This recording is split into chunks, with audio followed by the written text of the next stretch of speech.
This morning I woke up to see a video with a Zimbabwean woman standing in front of a Zimbabwean flag vilifying the South African president.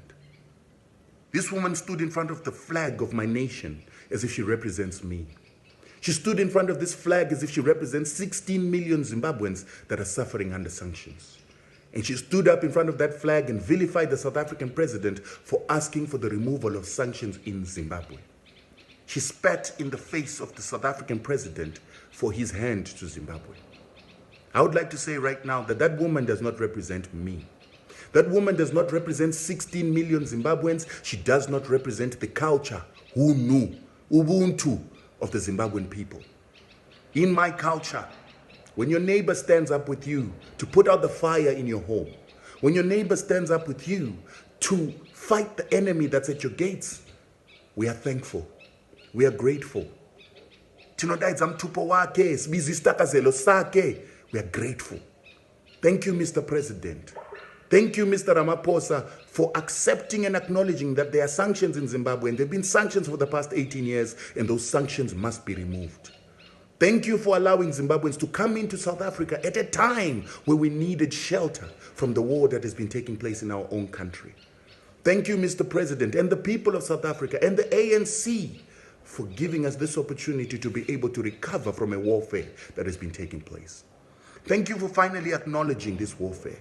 It is sad that it took you 18 years to accept this, but thank you for accepting that we've got a war in Zimbabwe that has to be fought by the reduction and the removal of these sanctions. However, it is very important for you to understand that Zimbabwe is a nation at war. It is a nation at war with outsiders. It is also a nation at war with defectors inside the country that want to bring the country down. The opposition and a lot of these civil society groups have been making money from American, British, and European NGOs that continue to encourage division and dissent in the country of Zimbabwe. These are the people that do not want stability. These are people that do not want sanctions to be removed, because if sanctions were removed, Zimbabwe would come back to normal. It is very important that when we fight what it is that is happening in Zimbabwe, let us understand that Zimbabwe is at war upon itself. Zimbabweans are too used to handouts. Zimbabweans have become so accustomed to being given that they don't want Zimbabwe to become normal. Parents are sending their children to be prostitutes in South Africa, all on the pretext that Zimbabwe is in struggle.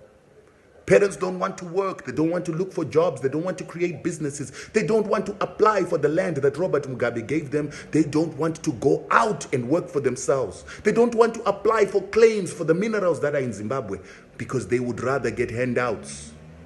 And this is the culture that is currently eating up Zimbabwe. This is the culture that is destroying Zimbabwe that we need to address at this particular time. All those calling for sanctions want things to remain the same, because they receive freebies. They receive handouts. They receive money from our enemies.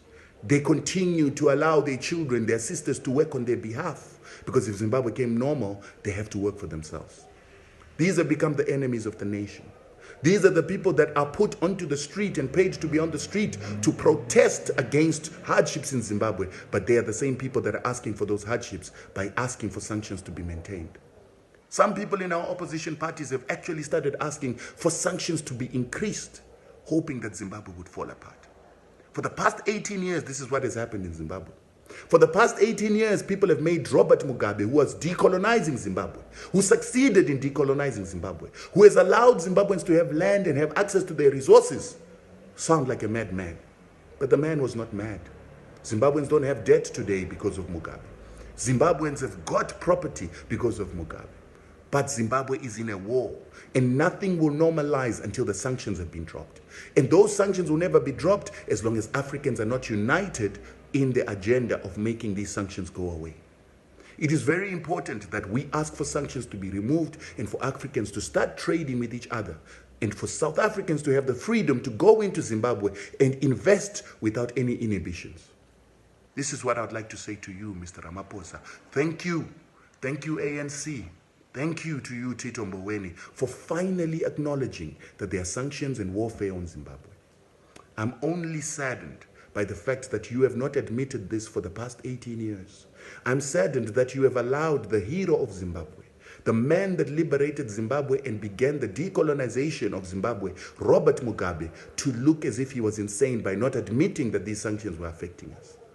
Let us now unite as nations to ensure that we will not be divided, we will not stand up against each other for petty economic gains while another country is being destroyed.